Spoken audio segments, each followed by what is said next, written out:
My topic today, which has been given by Dr. Paul and the team here at niti aayog, is to tell you about the medtech mitras journey so far.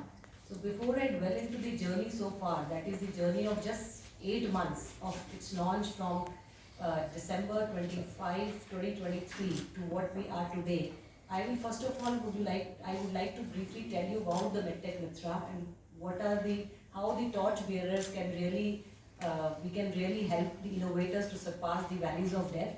So the medtech mitra logo itself is self-explanatory, wherein we through medtech mitra, which is completely we are doing under the guidance of niti aayog. It is the brainchild and vision of Dr. Vinod Paul, member niti aayog, along with the mentorship and guidance of Dr. Rajiv Hell, Secretary DHR and DG ICMR, and DCGI, Dr. Avanshi ji. We have been able to provide hand-holding support to innovators, medtech innovators, particularly in 3 areas.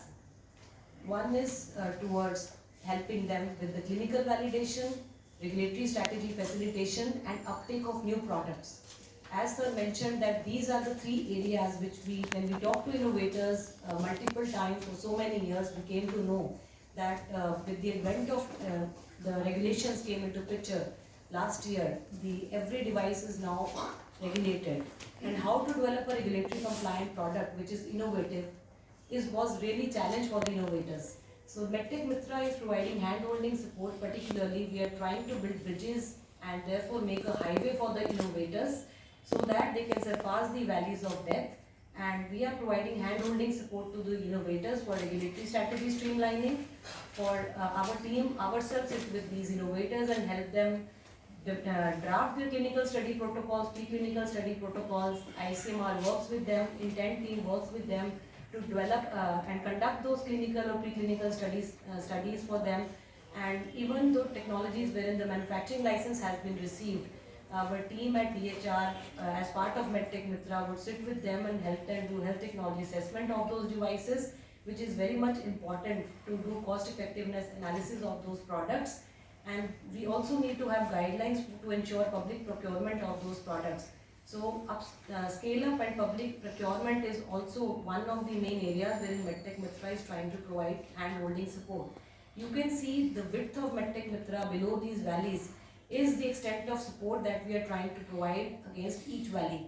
So the major support that we are claiming to provide under medtech mitra is primarily to do a regulatory compliant clinical or preclinical study for investigational medical devices, that is which are or new IVDs, which are new products. We have with the spur of this PRIP policy, wherein the government is really committed to foster and transition from Make in India to Innovate in India. This becomes very, very important because through medtech mitra we are trying to make regulatory compliant innovative products. How we do it is by virtue of our partners. These are all our knowledge partners, as Chintan Vaishnav has rightly mentioned, that at each valley we have strategic knowledge partners which are there to help the innovators surpass those valleys of death, and that's how we are trying to build bridges at each of these valleys. The arrows that you can see at below each of the valleys is the entry point of innovator. So it's not that innovator has to come to us with a ready product. Even if an innovator is an individual innovator, he doesn't have a company, he is not even institutionalized, still that innovator can come to us and approach us at the starting point. The innovator can come us at the level of proof of concept. If they have a prototype ready, then again they can approach medtech mitra. If they have a product wherein they need manufacturing license, they can approach us and we will be providing them regulatory guidance. Even if they have a manufacturing license already received and they are really struggling to see how they can scale up and access public markets, is again we are trying to give them hand-holding support, which is a very, very unique thing that we are trying to do. I'll briefly take you through the journey of medtech mitra so far. It's just an 8-month journey that we have done so far. This initiative was launched by our former Honorable Minister of Health and Family Welfare, Shri Mansukh Mandviya ji, under the guidance of niti aayog. They gave all the guidance for this initiative. It was launched on the eve of Christmas, that is December 25, 2023. And these were the knowledge partners which came and joined hands even during the launch of this initiative. as we move forward, we could see, we opened up a portal and lot of innovators from device and diagnostics innovators came to us. They were individuals, they were companies, they were academic institutes which came to us and with lot of innovations to medtech Mitra so that we can provide them hand-holding support. But what we could observe when we started this initiative, that the applications were relatively limited. Therefore, we did lot of outreach activities, we did lot of awareness sessions, workshops, webinars. That was a small part of it, but major things which were done by the key opinion leaders of this medtech Mitra initiative. Honorable former HFM did a tweet, he also wrote an article on this. Dr. Vinod Paul, member Niti Aayog, he shared his opinion through publications, press releases, and similarly our secretary, DHR and DGICMR also did a lot of publications, which really went a long way in encouraging the innovators to use and apply in this medtech Mitra initiative. While we were implementing this initiative, we thought that some of the technologies which came to us really needed hand-holding support from NHSRC. Some of them needed hand-holding support from AERB because they were technologies requiring having the radiological aspects. So they need AERB, which is the specific organization for providing regulatory hand-holding support for such products. So this was a very, very agile system, and these three knowledge partners were added based on the requirements of the innovations which came up to us under the medtech Mitra initiative. Moving forward, we thought that why should we restrict it to device and diagnostics? We must expand the scope of this initiative to therapeutics and vaccines as well. So the scope of medtech Mitra was expanded within maybe 5 to 6 months of its launch, and now this portal is accepting applications from the innovators in all these streams, whether it is a device manufacturer, innovator dealing with diagnostics, therapeutics or vaccines.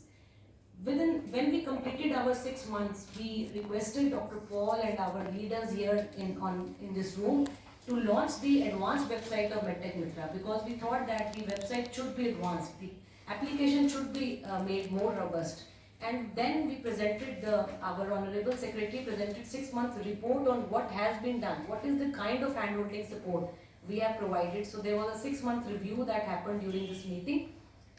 Then we also gave exclusive session to CSIR technologies. So it is not only innovators working on ground as pertaining to startups, we are also working closely with the other government ministries and departments and trying to help their innovations, particularly in the medtech sector, so that this the opportunity which medtech Mitra is offering can also be leveraged by them. So a bunch of 17 technologies were providing hand-holding support, which came out through the CSIR medtech mission. So that exclusive session was very helpful for them, because they also needed lot of guidance in terms of regulatory strategy, preclinical studies and clinical studies. And this is where we are today, wherein we are having this strategic meeting to see how we can strengthen this initiative. So this is all Niti Aayog which is doing and guiding all of us on how do we move forward. Coming to the medtech Mitra status overview about the applications which we have received so far. As of now, we have received, within a period of 8 months, we have received 306 applications, out of which 207 applications we have, the queries which were received in 207 applications we have resolved. There are 62 applications which are lined up, on which we will be meeting the innovators very soon, maybe within a month's time. And there were 37 applications which were not pursued, wherein the innovators said that maybe they need some more time to come back to us, and the information which they submitted was not adequate, so they will be coming back to us.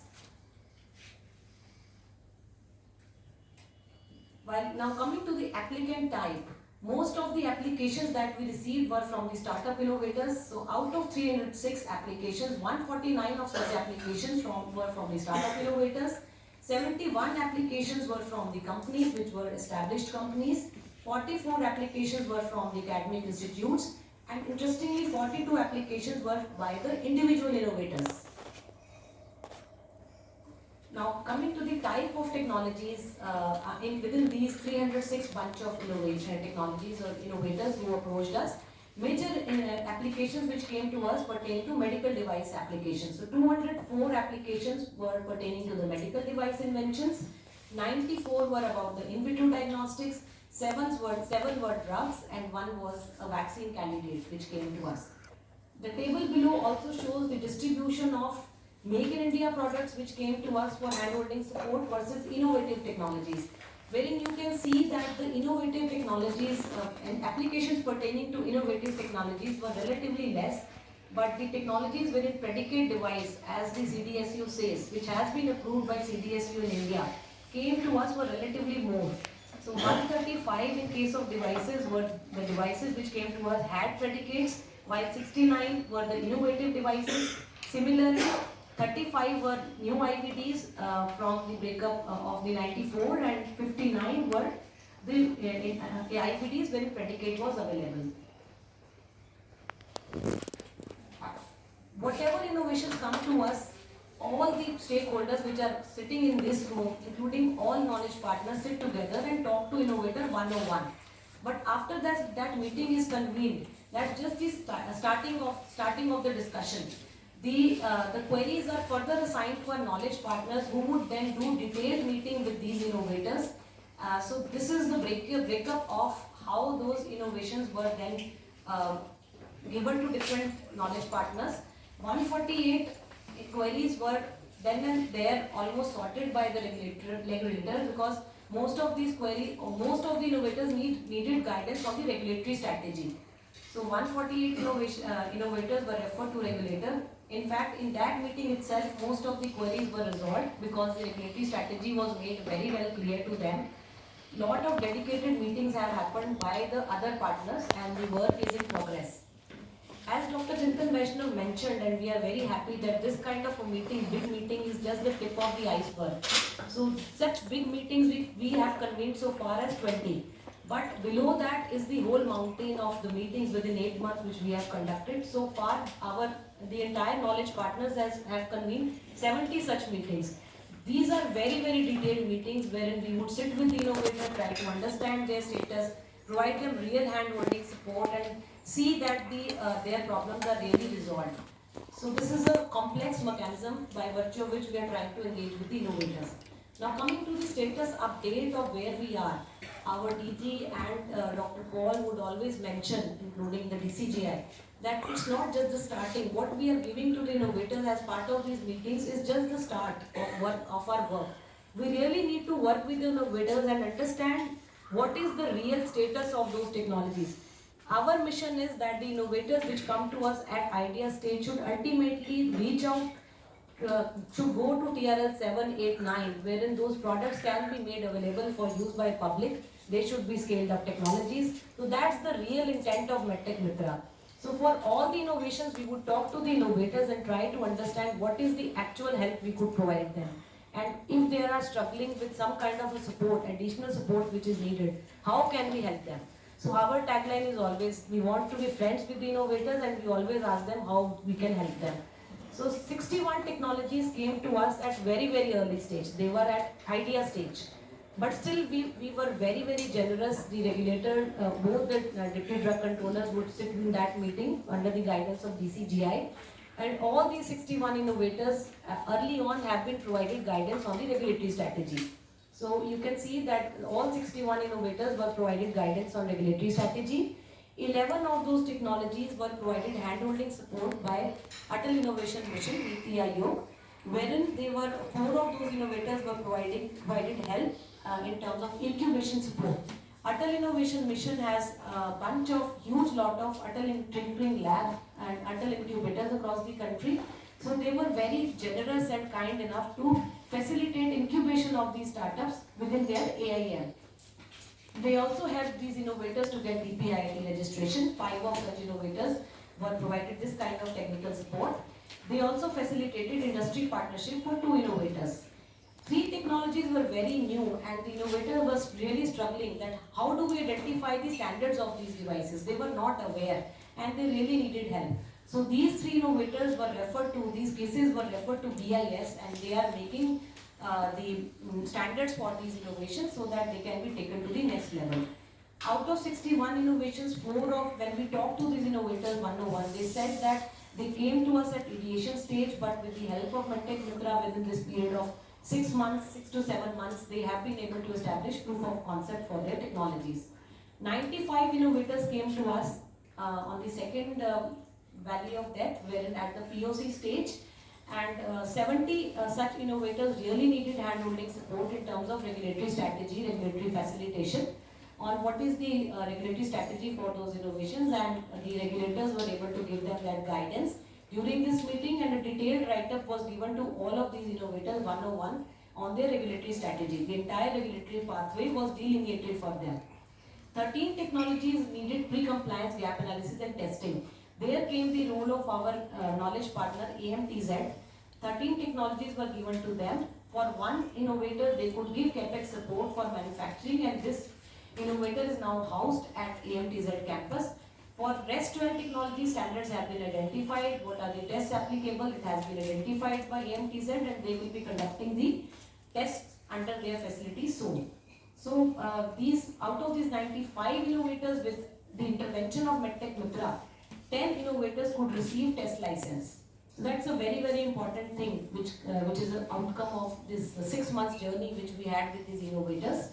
And 29 of such innovators are being helped by MDMS team and intent team, because around 36 innovators were referred to intent team. But interestingly, when their team had detailed discussions with those innovators, they didn't have test license in place. Only 4 such innovators had test license. The whole mandate of medtech Mitra is that we want to help innovators develop regulatory compliant products, the products which can be used by people at large. So we would give it a halt at that point in time and sit with them, and we are really working hard with these innovators, these 29 innovators, writing their applications so that they can get MD12 MD13 test license application. Then these applications would be handed over to the intent team, which is dedicated to help them conduct the clinical studies or preclinical studies as per their requirements. But 4 of such innovators which had test license, the intent team of ICMR is working very closely with them, helping them draft clinical study protocols, working with the sites to initiate clinical studies for those products. 7 of those products have even been recommended funding support by the intent tag team. Out of these 18 inventions, 1 could receive manufacturing license. So that's again a very good output out of the 6 months journey, 6 to 7 months journey that we have. 4 innovators, I think the team is really working closely to develop their clinical study protocols, because they are generally engineers.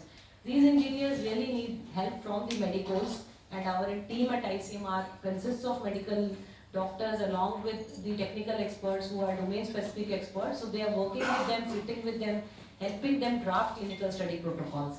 13 innovators came to us at the stage wherein they had manufacturing license, but they were struggling. How do they scale up? How do they access the health technology assessment? And 6 of those technologies have been recommended for HTA, and I am very happy to note that one of the HTA for one of those products, the Cerigo, has been completed, and we will be receiving the recommendations from the team soon. One product which has the validation already done, manufacturing license already received, has been recommended for to NHSRC for doing state pilots. 5 technologies came to us wherein they had regulatory approval, but we came to know that they needed guidance for import or reclassification. So we have given them guidance from that as well, to those innovators as well. So that's the report card of where we are. Just to give you some glimpses of the medtech Mitra journey. It started with the launch of medtech Mitra. This is just a pictorial representation of how we have gone through. Dr. Paul gave an elaborate presentation on the mandate of medtech Mitra, what is the vision behind this initiative when it was launched last year at the eve of December, Christmas Eve. We have had, since its launch, lot of workshops which we are doing jointly with CDSU, ICMR and niti aayog. These workshops have done a really great job. Innovators have really appreciated. We keep on picking some topics from which the innovators really feel we should give them hand-holding support. And these are day-long sessions wherein we sit with them and give them guidance.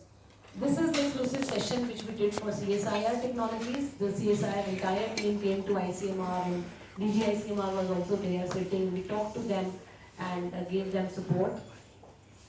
There were lot. These are some of the publications and press releases which were done by our key opinion leader sitting here on the dais. We do not stop there. After every meeting that we convene with the innovators, we always write to them to get feedback on how did they find the session. Was it good enough, or do we really need to improve? So this is an overview of the feedback which we have received from the innovators so far. When we just asked very pinpointed 2-3 questions out of this survey, and interestingly the results which came out from this survey, very small survey which we did from these innovators, is that 99% of the innovators said that the participant engagement or interaction time was quite satisfactory. 5% of them were not satisfied. We picked up the phone and talked to them and gave them further slots to dwell into deep discussions with them. When we asked them whether their query was resolved during the meeting, 90% of those innovators said yes, our query was resolved. This feedback we generally get after the major TAC meeting, the meeting which we are having right now maybe. Just prior to this meeting, we had a one-on-one meeting with the innovators. The main TAC meeting, after main TAC meeting, we write to them and get feedback. So whosoever is not satisfied, we have detailed sessions with them and then try to resolve their queries by follow-up sessions. When we asked them whether the guidance from experts they were satisfied with the guidance from experts, 97% of the innovators said that yes, they are very, very much satisfied with the guidance. These are some of the suggestions we received from these innovators, that maybe we need to increase the interaction time during the TAC meeting. We are working on it by giving limited slots during this meeting. They said that can we invite domain-specific experts to these committees. We can evaluate the innovations being discussed and then maybe have some more domain-specific experts added to the TAC. Can we have shorter waiting period? We are working on it. Can we have some kind of workshops, awareness sessions on specific topics which are of common interest to the innovators? So we get those suggestions and try to work on those suggestions by virtue of getting these feedbacks. We are very happy to say that this medtech Mitra launchpad, which Niti Aayog has launched, is a very agile and evolving ecosystem. It's not a fixed thing that we are doing. We started with the fragmented innovation support, but now through medtech Mitra, we are trying to give a single window hand-holding support. We started our journey with few knowledge partners, but when we looked at the innovations, we talked to the innovators, we thought that yes, more knowledge partners are required. If they are there on the panel, it would be really helpful. We approached AER, we approached NHSRC, GEM, and they were very, very kind enough to partner with us as part of knowledge partners. And Dr. Paul would always say that we should not leave any partner, any organization who can has role in the medtech innovation journey to be part of this medtech Mitra ecosystem, and we are committed to that. We started with a static website. We came out with an advanced website within 6 months of time. We started with one technical advisory committee, but depending upon the requirements, we have now scheduled various kind of meetings wherein we can have detailed meeting with these innovators. We have started doing a lot of proactive outreach activities. From the initial launch, we do a lot of workshops, meetings, webinars. The scope of medtech Mitra, we started with medical device and diagnostics. Depending upon the needs of the innovators, now we have expanded the scope to include and help innovators from therapeutics and vaccines as well. So we are very happy to say that it's a very agile and innovative evolving ecosystem. Dr. Paul had requested that we should start working on building a compendium, because the kind of innovations that we receive, we should do some kind of medtech sector innovation profiling. We have started working on that, and we would like to seek guidance from the key opinion leaders here, that how do we take it forward and whether this is the right format or we should change it. There are some points for deliberations that we will discuss moving on during the further discussions, but we thought that this is the time wherein we should have more detailed discussions on what we have done right now, how do we make it sustainable, how do we upscale it, and as Dr. Chintan Vaishnav mentioned, we are going to discuss this in his presentation and subsequent deliberations. We have some wish lists on having more engagement with CDSCO, more closer engagement, because majority of the innovators which came to us, we really needed hand-holding support from the regulators. We also propose to strengthen medtech Mitra team and expert panels. Prioritization, our team also need guidance on how do we prioritize the technologies for funding or facilitating clinical studies. We also need, we understand that there is a need for upscaling outreach activities, and we also need guidance on what are the kind of dedicated handholding sessions we medtech Mitra team should hold for innovators so that it is beneficial. These are some of the points on which we are going to have further deliberations. I end my presentation with some real world feedback from the innovators.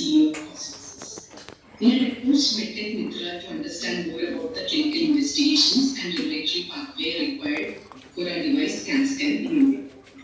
We found the medtech Mitra team very approachable and helpful for startups like us. The expert committee guided us on how to conduct clinical investigation of our device and also helped us to understand more about the regulatory pathway that is involved in India. Thank you so much, medtech Mitra team. Hi, my name is Afsar and I am the co-founder of the startup Defined Bio Innovations Private Limited. And sometime earlier this year, in a video, when I came across medtech Mitra being a government entity and as a transformative platform aimed at supporting the medtech innovators, I decided to connect with them by email so as to seek support in setting up a production facility for our indigenously developed medical device that is a validation and system to 3 times the power, a first time in India. And in no time, I got the reply with the web link and the jury. And it was amazing. Kudos and keep doing the great job in supporting us innovators. Thank you so much. With the constant evolving regulatory guidelines, it's very difficult for medical devices companies to get the pathway clearance. That is when we reached out to the medtech Mitra portal, an initiative by the niti, aayog, CDSU and ICMR. And we sincerely thank the feedback and the guidance that we got from the team. Now we have a clear pathway, not only on the regulatory approvals, but even on the clinical study, as well as the next steps in health and technology assessment. This is Dr. Satish, founder and CEO of AI Health Highway. Thank you. My name is Dr. Atik. My team has developed a low-cost CRISPR-Cas-based integrated TB detection system, which includes a versatile detection platform, Rapid Flow, and a pure TB PCR kit. As an innovator, I was unaware of the regulatory pathways. medtech Mitra team helped me to create a login account on the portal and helped me drafting my documents meticulously and applied my test license. Since then, I received 2 test licenses. Thank you, medtech Mitra team.